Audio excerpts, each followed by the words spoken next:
Hello and welcome to the channel. My name is Waldo and I am almost ready to start working on this gooseneck trailer build. Behind me you can see that I have had a bunch of trailer parts come in and I just got my steel delivered. I have beams, angle iron, flat bar, and channel. The problem is that I don't have a level surface on which to build a trailer. So in this video we're going to build some really heavy duty leveling sawhorses that'll provide a nice stable level surface for the build. I'm going to be building the sawhorses primarily out of this 2.5 inch square tube. It's an 1/8 of an inch thick and it'll make the sawhorses pretty sturdy. So I guess I'm going to build this thing from the ground up, and I'm going to start here with the legs.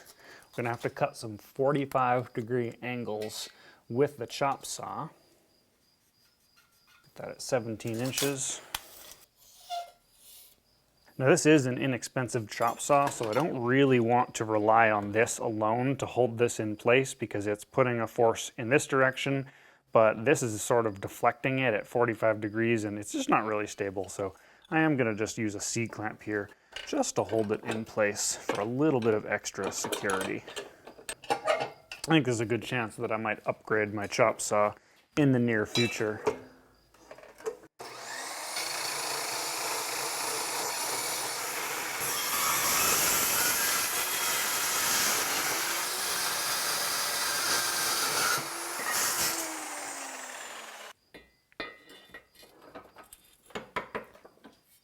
Next, I'm just going to chamfer these edges where I'm going to be welding these pieces together just so I have a gap to fill in with weld.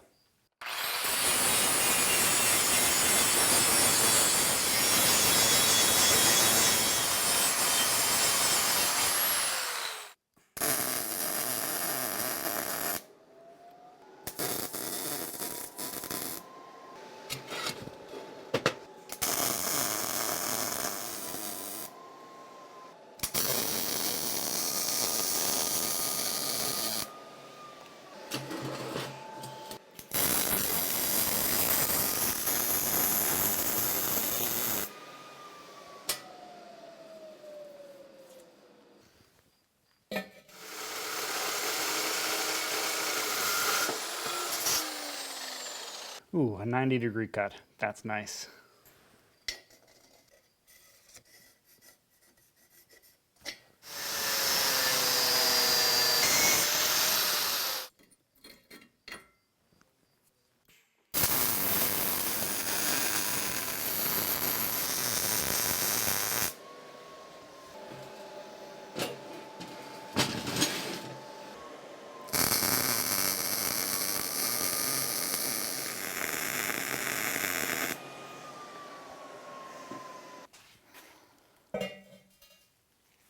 I'm going to make the horizontal member of the sawhorses 50 inches long.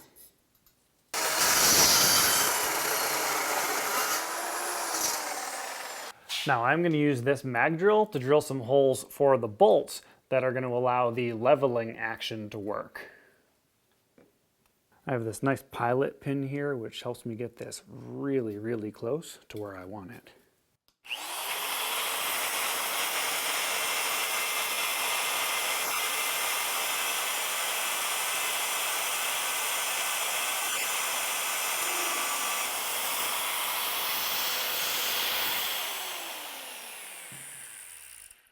I mean, this thing cuts through thick metal pretty easily, but 1/8 inch, ridiculously easy.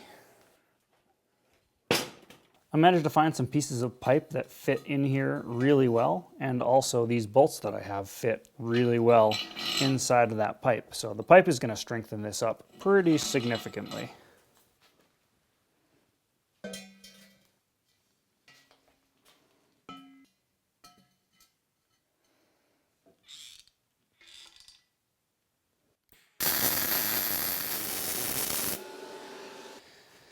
I typically like to weld things as close as possible to the flat position because that's how you get the best welds. So when you can, you might as well do it.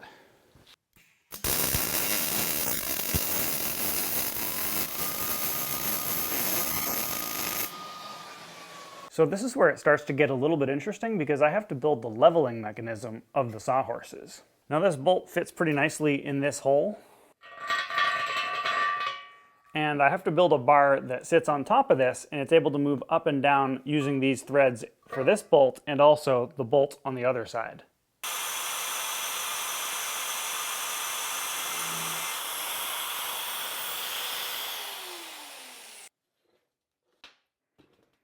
Yeah, so this is going to be one of the top bars. I've drilled holes in the sides of it here so these bolts can fit through like so. Inside of here, there's going to be this piece of pipe, and I'm going to weld that to these bolts like so, and these will be able to pivot on this bolt. So this piece of pipe is about 5/8 inch diameter on the inside, and this 5/8 bolt almost fits, except that it has a welded seam inside that's preventing it from going in. I've discovered that with just a little bit of work with a rasp, I can actually file this down and the bolt will fit in with really minimal effort.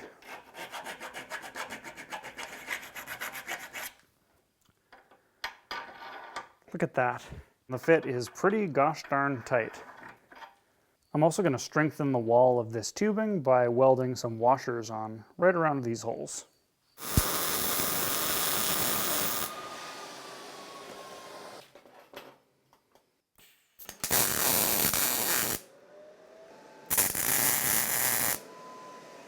Whoops, I forgot to hit record when I was cutting this out with the plasma cutter, but in any case, these things fit in there like that.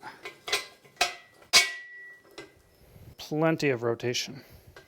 Let's see how this thing fits.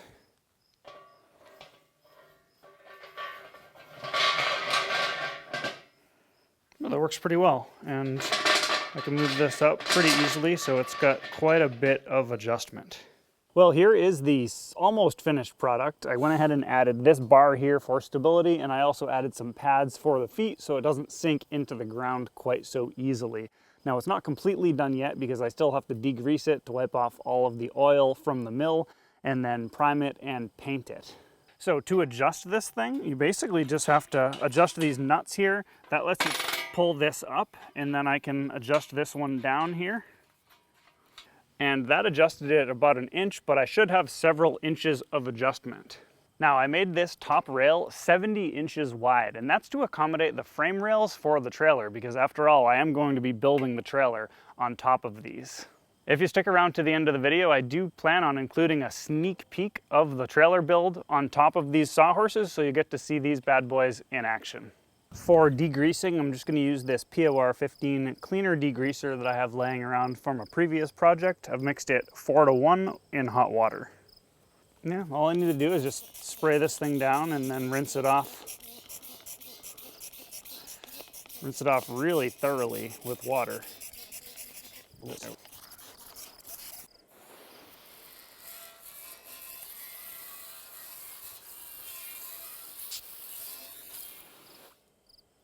So to get it painted, just using some regular old Rust-Oleum rusty metal primer. Nothing special.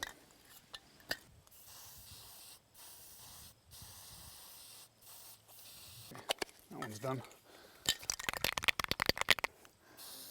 Oh, that's much better.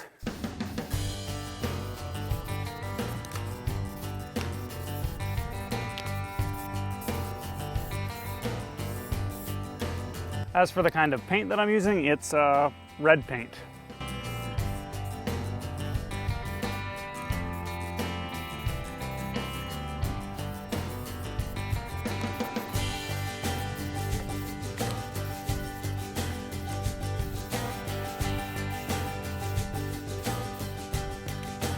Well, I put a couple coats of paint on these and given them some time to dry, reassembled them. So let's fast forward a little bit and we will see these things in action.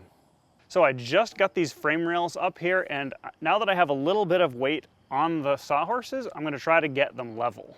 Of course, I have Aspen here, my trusty helper, so there should be no problems. Everything will go smoothly. So I've got a level here on the top bar, and you can see that we're not quite level yet. This thing's really easy to work with. I just have to loosen up the bolt on the bottom here, give myself plenty of room to work with. And now, because there is some weight on it, I'm just going to use a wrench here to turn this nut. Very, very easy to do with a wrench.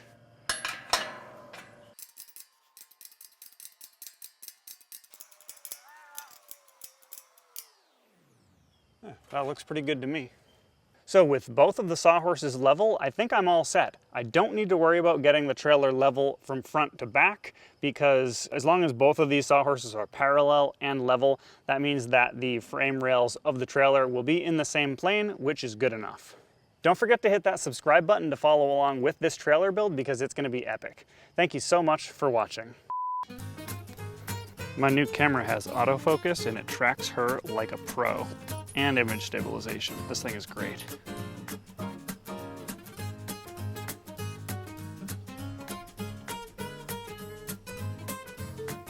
Aspen, come. Oh, good girl.